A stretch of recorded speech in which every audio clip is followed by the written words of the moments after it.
మాట తప్పాడు, మడమ తిప్పాడు, ఫ్యాన్స్ బోరుమన్నారు. జగన్ తీరు, మనస్తత్వం విస్పష్టం. ఇలాంటి వ్యక్తిని ఆరాధించింది అని లెంపలేసుకుంటున్న వైనం. కార్యకర్తల నుంచి మోస్తరు నేతల దాకా జగన్ వ్యక్తిత్వంపై విసుగు. నేను విన్నాను, నేనున్నాను అనే సినిమా డైలాగును అప్పట్లో గట్టిగా వాడుకున్నాడు వైఎస్ జగన్. అధికారంలోకి రావడం కోసం బుగ్గలు పట్టుకున్నాడు, నెత్తిన చేయి వేశాడు, మనుషులను కౌగులించుకున్నాడు. చూసిన వాళ్ళంతా అదంతా ఆప్యాయత అనుకుని బుట్టలో పడిపోయారు. ఆ డ్రామా అంతా ఐపాక్ ఏర్పాటు చేసిన ఒక ఈవెంట్ అని అప్పట్నుంచే చెబుతూ వచ్చారు బీసీవై పార్టీ అధినేత బోడే రామచంద్ర యాదవ్.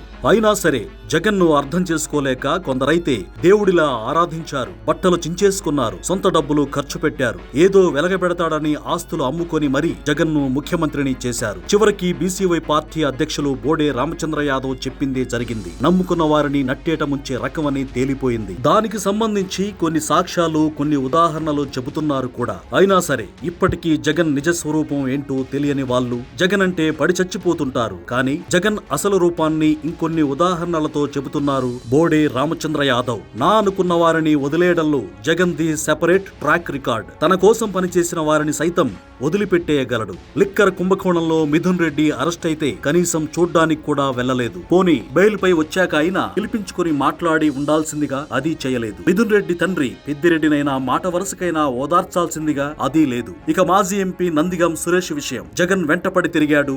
ఏదో నామ్కే వాస్తుగా జైల్లో ఉన్న నందిగామను కలిసొచ్చారు జగన్. ఆ తరువాత కన్నెత్తి చూస్తే ఒట్టు. నందిగాం సురేష్ దగ్గరికి మనిషిని కూడా పంపించలేదు. ఇలాంటి వ్యక్తి కోసమా కష్టపడింది అని తెగ బాధపడిపోతున్నాడు నందిగం.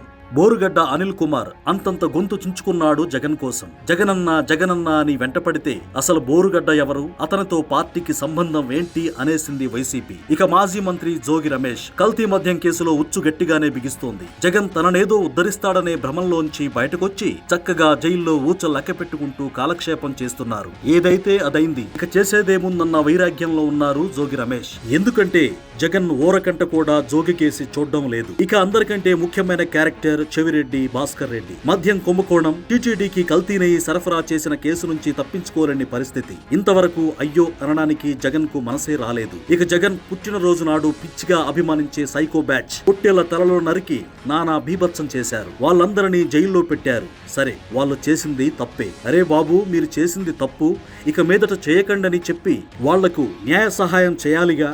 వాళ్ళని కూడా వదిలిపెట్టేశారు. అసలు జగన్ కోసం పనిచేసి జైల్లో ఉన్న వారికి వైసీపీ తరపున న్యాయ సహాయం అందుతోందో లేదో కూడా తెలియడం లేదు. ఎవరి కర్మకు వారిని వదిలేశారు జగన్. తన కోసం అరెస్ట్ అయిన వారి గురించి కనీసం పల్లెత్తు మాట కూడా మాట్లాడడం లేదు జగన్. తనకు తీరిక దొరికినప్పుడు, గుర్తొచ్చినప్పుడు హెలికాప్టర్ వేసుకుని తాడేపల్లి ప్యాలెస్ లో దిగినప్పుడు అప్పుడు మాట్లాడుతాడు కాబోలు. సో ఇది జగన్ మనస్తత్వం.